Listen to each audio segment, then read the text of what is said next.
Welcome to Ministries That Podcast, where I talk to successful ministry leaders about how they're using podcasting to amplify their mission and grow their ministry so you can too.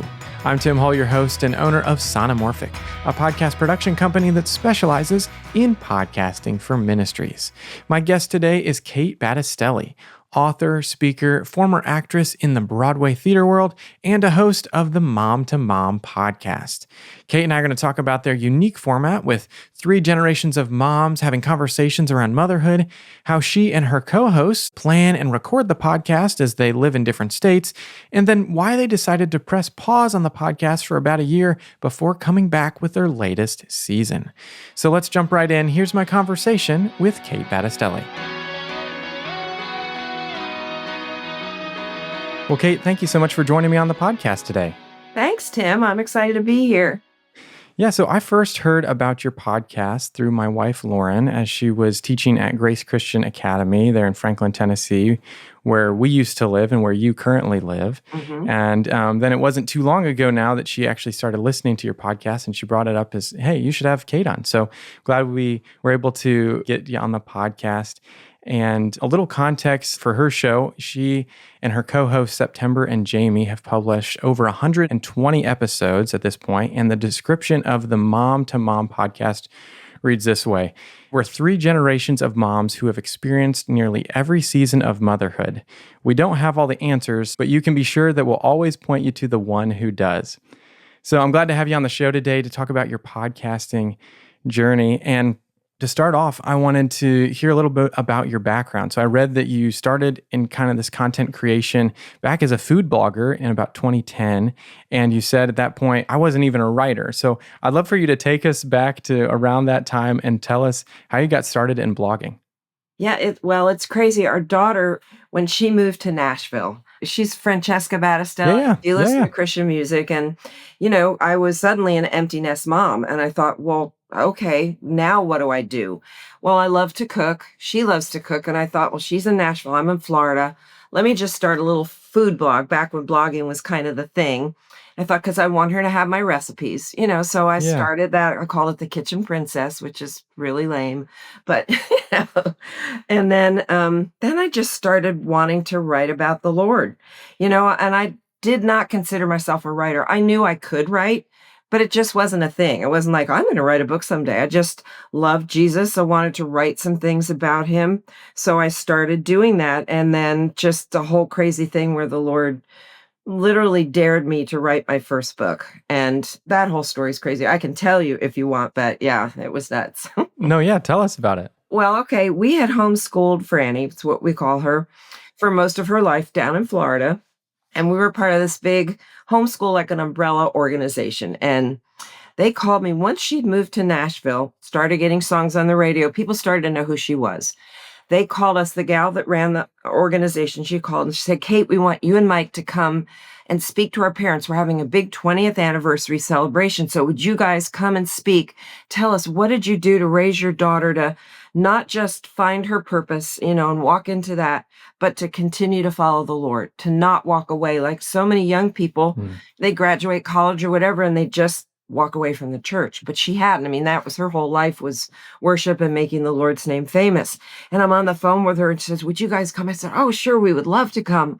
I hang up the phone. I look at my husband. I'm like, what the heck did we do? Because you're trying to just raise your child according to biblical principles. But other than the Bible, you don't really have a map. But we sat down and talked about it, and we came up with 15 very specific things. I thought, well, okay, we didn't do so badly. And a couple of weeks later, we give our talk. It went great. And then the next day, I'm praying. I'm just literally on the floor, thanking the Lord. Because, you want to convey a good message. And these were parents really listening to us. And I'm praying. And right as I thank the Lord for those 15 things, I felt him speak in my spirit. I don't hear him often like this, but I heard him say, those are book chapters. And I just thought, well, Lord, I'm not a writer. First of all, do you remember I didn't graduate college? I went to 4 colleges in 2 years, didn't graduate from any of them because I wanted to be in theater. I don't know if you read my bio. Yeah. Mm-hmm. All that stuff that we laid down. But I just gave him every excuse I could think of to not do what he was calling me to do. But I thought, okay. I found out a friend of mine was a writing coach, and I had never heard of that. So, but I thought, well, that's writing something. So let me call her.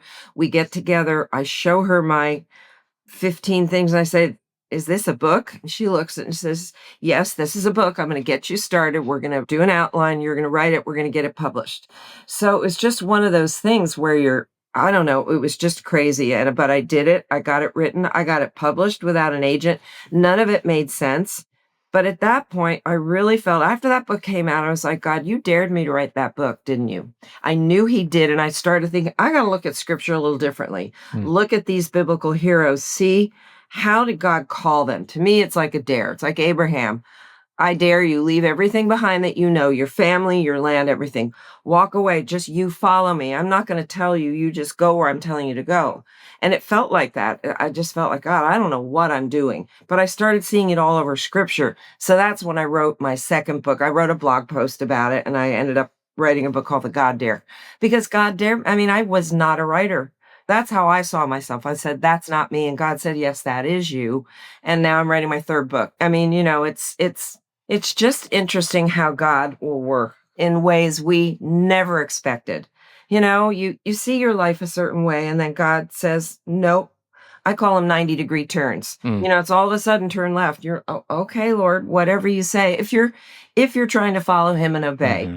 And not everybody is. And that's one reason I wrote The God Dare, to get people out of their comfort zone. When God calls you to do that crazy thing. But anyway, we're talking about podcasting. So that's a 90. Oh, good. No, yeah, that provides good context for your journey. So after about 9 years of that blog, you started the podcast. And so I would love to know what was going through your mind around that time that led you to get into podcasting. Well, I didn't actually start it. Jamie started it. Okay. We didn't know each other, but she knew September. Gotcha. So they were talking together. We want to do this podcast. We want it to be generational. Who can we get as the older mom? Because Jamie's the young mom. September's in the middle. I always say I'm the old one.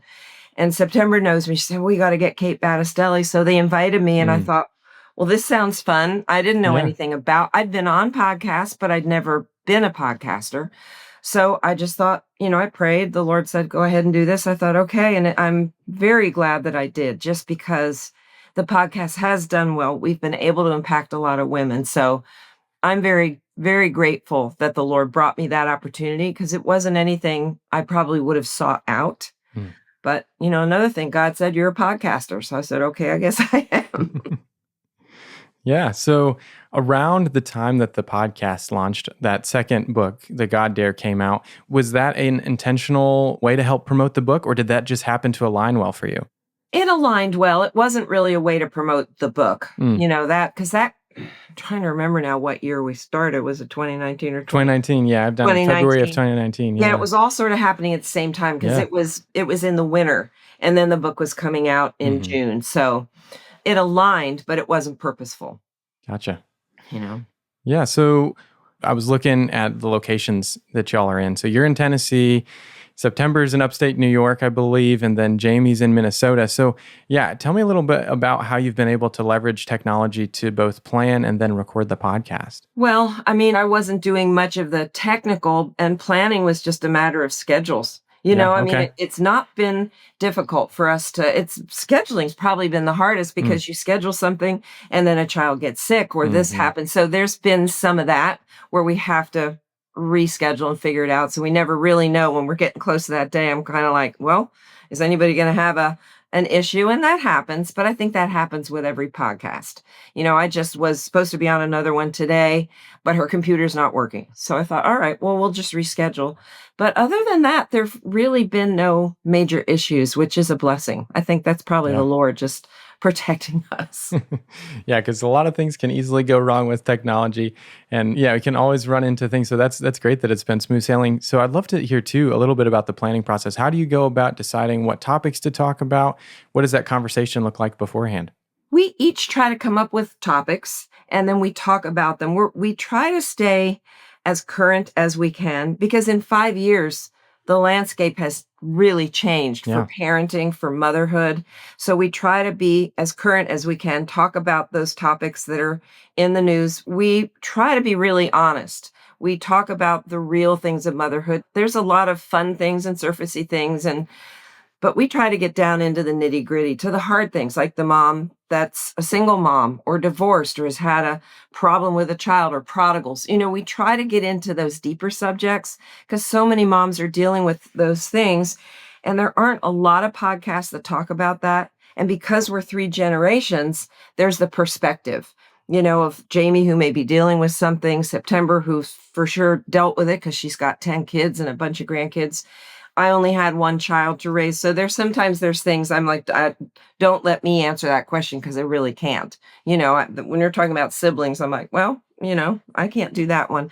But we each bring the ones that we think, then together we look at them and determine which are the next couple. We don't typically plan out the whole year. Mhm. We'll have sort of our basic subjects we want to talk about, but then we just together, come up with what we think would be good, who should be the host, because each one of us will host different ones and we'll write the intro and the outro, do all that, come up with the questions.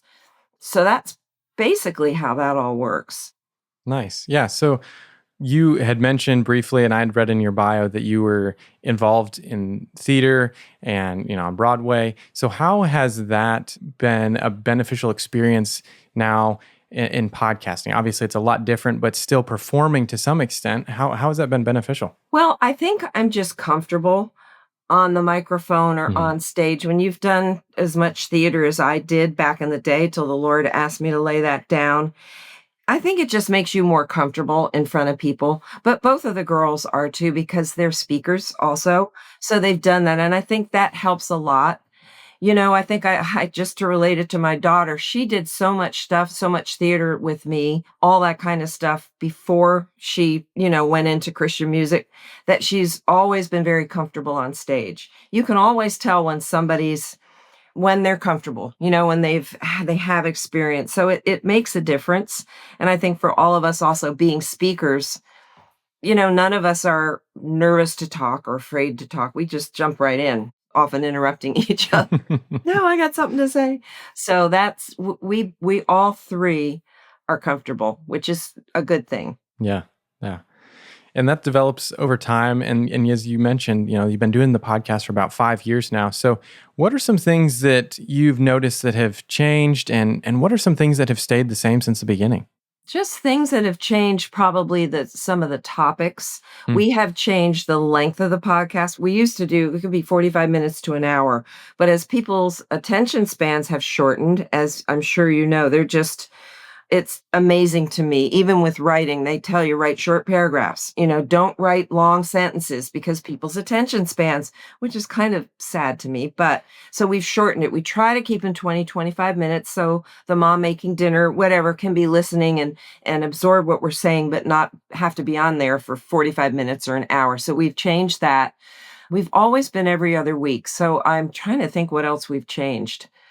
We used to take guests a lot of times. We've not done any of that this year. This year we decided, let's just be the three of us, because it was often a guest talking about their book, which is fine and it's important. I'm hoping we'll do an episode with me talking about this, though we have done an empty nest episode, but it was way back 5 years ago. So there are times we'll take a subject we've done, but I thought, well, if a mom's just tuning into us, she's probably not going to go listen to our whole catalog, so maybe we need to do a refresh on that particular subject. So that's those are the main different things I Yeah. think that we've changed as we've gone on.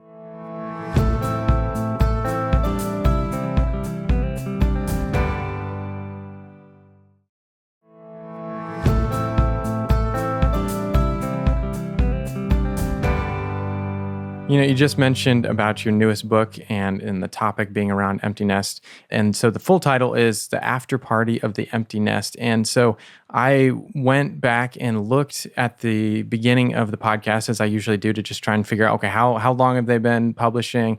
What's that look like?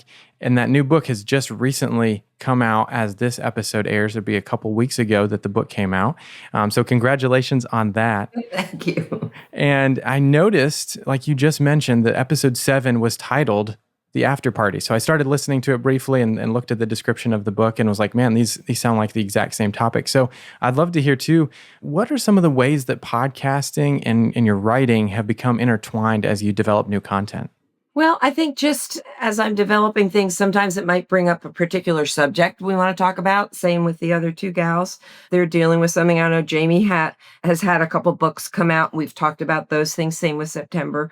So it helps in that way that it just becomes a subject. If Hmm. we're writing about it, we're writing typically for women, for moms. So if we're writing about it, typically it's an issue they're dealing with or a subject they're interested in. So we do that. We're not purposely writing a book for the podcast, but the podcast will reflect well on the subject of the book, if that makes sense. Hmm. Yeah. Yeah. Yeah. So what are some ways that as you're writing books, all three of you, and trying to help promote those books and trying to encourage more moms, how have you been able to grow your audience over the years? Well, I think they just come to know us, as they listen. Our downloads have been good. We'll have those lists of the 100 best moms podcasts, whatever. We'll typically be on those. Mm, So they just find us and we always hopeful they're going to follow each of us and follow the podcast. I can't say it's helped my following grow a huge amount, but whatever the Lord desires with that kind of thing. I can get very nervous over following and platform and all that stuff. And I'm just like, Lord, you take care of that. I'm going to do what I can, but I can't make that happen. But we do typically the ones that follow the podcast will follow us. So that's good, but we're not doing it for platform building. You know what I mean? We're just doing it to get what we feel like the Lord is showing us and to get that out and really give moms something to chew on. We're not telling them a how to. We're giving them, look, this is what's going on in the culture right now in raising kids. When I was raising my daughter, there was no social media other than Facebook. So I didn't deal with those things that moms are dealing with today. There just wasn't that access and that addiction to your phones.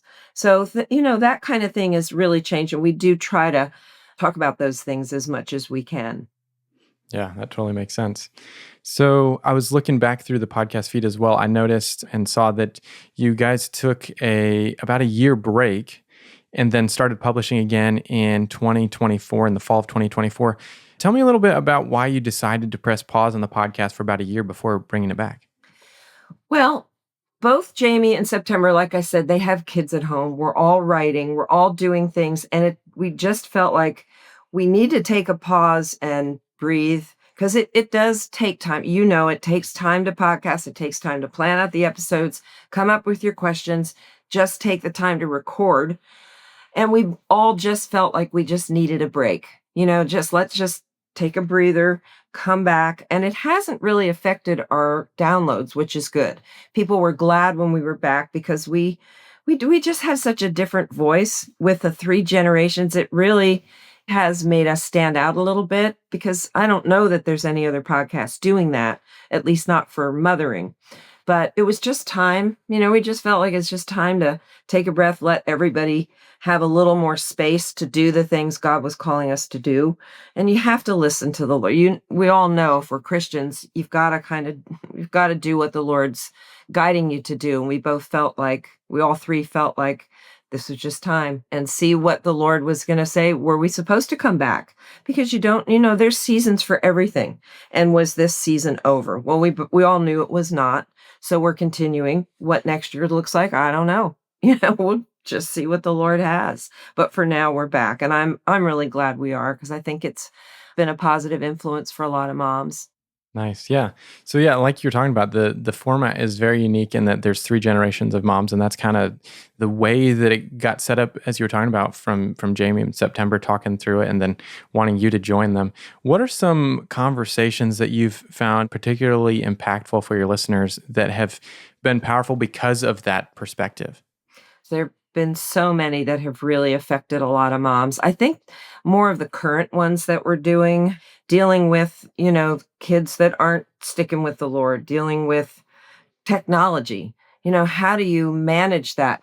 We just did one on raising daughters. We're going to do one on Hmm. raising sons. Again, I won't have a lot to say, but I have grandsons. And that's Yeah. another thing that we can add is that grandparent perspective, that you see how your kids are raising their kids. And that's an interesting aspect. So we just try to really talk about all those things that are affecting moms right now, but we've had light ones, just about helpful hacks, that we've Mm. discovered or great gifts for your kids. We try to do stuff around Christmas, maybe a little bit lighter. So, there's just so many to pick from, but I think they've all had impacts in their way. And you can tell typically by their comments that you get on Instagram or the private messages we get, so I think that's probably the main thing. Yeah.